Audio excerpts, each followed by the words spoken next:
Hello students, कैसे हैं आप लोग। आई होप आप लोग अच्छे होंगे, अच्छे से पढ़ाई कर रहे होंगे। तो आज इस वीडियो में बहुत इंपॉर्टेंट बात करने वाला हूं कि जेई में अभी तक पिछले सालों में किस चैप्टर से ज़्यादा क्वेश्चंस आए हैं, किससे थोड़े कम आए हैं, ये डिस्कस करेंगे। इससे एक आपको आइडिया लगेगा, अगर आप 11th क्लास में हो और 12th क्लास में, तो एक आपको आइडिया लग जाएगा कि यार कहाँ से स्टार्ट करना है, किन चैप्टर्स पे हमें ज़्यादा कमांड करनी है। तो आपको ये चीज़ क्लियर हो जाएगी और आप उसके अकॉर्डिंग प्लान अपना बना सकते हो। तो चलिए वीडियो को स्टार्ट करते हैं।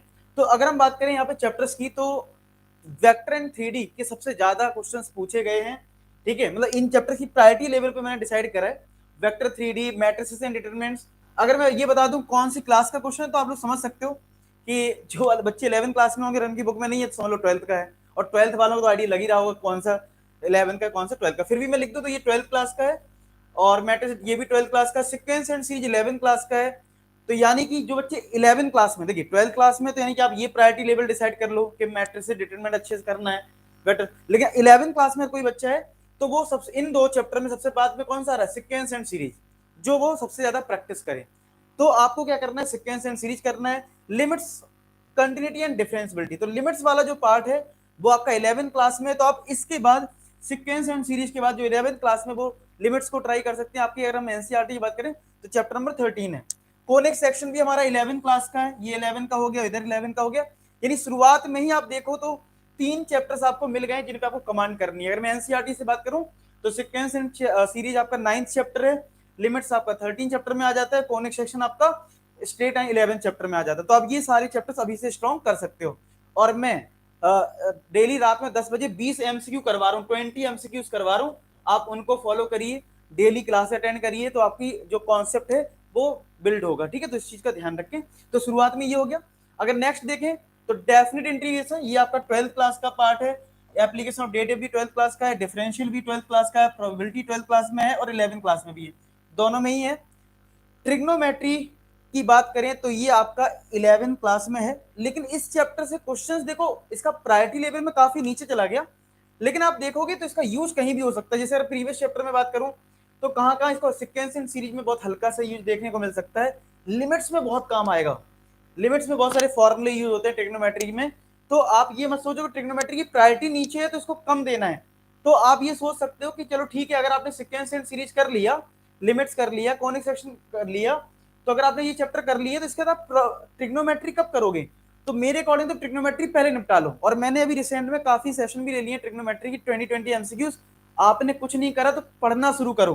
कुछ बच्चों ने भी स्टार्ट ही नहीं करा होगा, सोच रहे होंगे हम तो बाद में पढ़ लेंगे। नहीं, आप लोग स्टार्ट करिए। पहला स्टेप बहुत इंपॉर्टेंट होता है।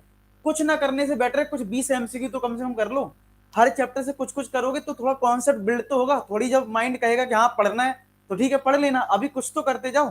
तो आप ट्रिग्नोमेट्री को भी हाई प्रायोरिटी पे रखें। अगर बात करें कॉम्प्लेक्स नंबर की, तो ये 11 क्लास में, लेकिन 11 क्लास का जो एनसीईआरटी में दे रखा है तो उस बेसिस पे क्वेश्चंस नहीं आते हैं, थोड़ा हमें एक्स्ट्रा एफर्ट लगाना पड़ेगा। कोऑर्डिनेशन की बात करें तो ये भी 11 का है। सर्कल्स आपका 11 क्लास का है, स्ट्रेट लाइन आपका 11 क्लास का है, परमिटेशन है आपका 11 क्लास का। तो देखो शुरुआत के काफी जो चैप्टर्स ज्यादा नंबर के आते हैं वो देख पा रहे हो 11 क्लास के हैं। अगर हम आगे देखें तो स्टेट्स हमारा 11 क्लास में दे रखा है। इनडेफिनिट की बात करें तो ये हमारा 12th क्लास में चला जाएगा। सेट्स एंड रिलेशन 11th में भी है और 12th में भी है, तो दोनों में ही है। इनवर्स ट्रिग्नोमेट्री आपका 12th का है और ये आपका 11th में आ जाएगा। तो ये आपका हो गया लेवल। तो यहां से आप देख पा रहे हो तो काफी जो चैप्टर्स हैं, क्योंकि चैप्टर के नेम कई बार सेम है। जैसे अगर हम बात करें 12th क्लास की, टोटल 12th क्लास में 13 चैप्टर्स रहते हैं अगर हम एनसीईआरटी की बात करें।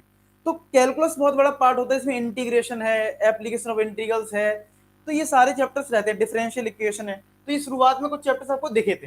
तो आपको करना क्या चाहिए, बेस्ट आपके लिए ये है कि आपकी 11th में भी बहुत सारे चैप्टर्स हैं जिनको आप स्ट्रॉन्ग कर सकते हो। जैसे कि आपको मैंने बताया सिक्वेंस एंड सीरीज कर लो, लिमिट्स वाला पार्ट कर लो, ठीक है, ट्रिग्नोमेट्री स्ट्रॉन्ग कर लीजिए, ये चीज आप कर सकते हो। ये सारे चैप्टर आपके 12th के हो जाएंगे, तो आप इधर नहीं कर पाओगे कुछ। तो यहाँ पे देख रहे हो 12th क्लास के काफी हो गए। तो फर्स्ट स्लाइड में आप देखोगे तो 11 क्लास में एक ये मिल गया। ये लगभग में 12 क्लास का हो रहा है, ट्रिग्नोमेट्री छोड़ दे। और यहाँ पे हमारा सर्किल स्ट्रेट लाइन ये 11 क्लास का है। तो अगर हम देखें एक एक करके तो ओवरऑल बैलेंस है, ठीक है। लेकिन कहीं ना कहीं इधर सेकंड स्लाइड पे अगर देखें तो ज्यादातर कुछ चैप्टर्स जो है वो 12 क्लास के हैं। तो अभी आप क्या कर सकते हो, जो 11 क्लास में है वो एटलीस्ट इन 3 चैप्टर पे, ट्रिग्नोमेट्री पे और यहाँ से स्ट्रेट लाइन पे और परमुटेशन कॉम्बिनेशन भी कह सकते हैं, लेकिन स्ट्रेट लाइन इन पे अभी कमांड करिए।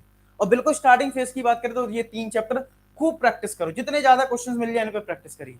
इनका स्क्रीनशॉट ले सकते हो, मैं साइड हो जाता हूँ, ये फिर ये फिर ये और फिर ये। तो इस तरीके से आप अगर करेंगे तो आपको सारी चीजें समझ में आएंगी और आप अपने तैयारी को बेटर कर सकते हो। तो बाकी मिलते हैं रात में आज 10 बजे, और आज हम लोग परमुटेशन कॉम्बिनेशन के 20 क्वेश्चंस करेंगे, और ऐसे ही धीरे धीरे मैं सारे चैप्टर्स के बहुत सारे क्वेश्चन आपको करवा दूंगा। आपकी ठीक ठाक प्रैक्टिस बढ़िया सी हो जाएगी, जिससे कि आप कह सको कि हमने कुछ तो पढ़ाई कर ली है, कुछ नहीं पढ़ा था, कुछ तो सर ने करवा दिया। ठीक है, तो चलिए बाकी मिलते हैं रात में 10 बजे, तब तक अपना ख्याल रखें, पढ़ाई करते रहें। लास्ट में एक ही बात बोलूंगा कि आप सभी सफल हो। धन्यवाद।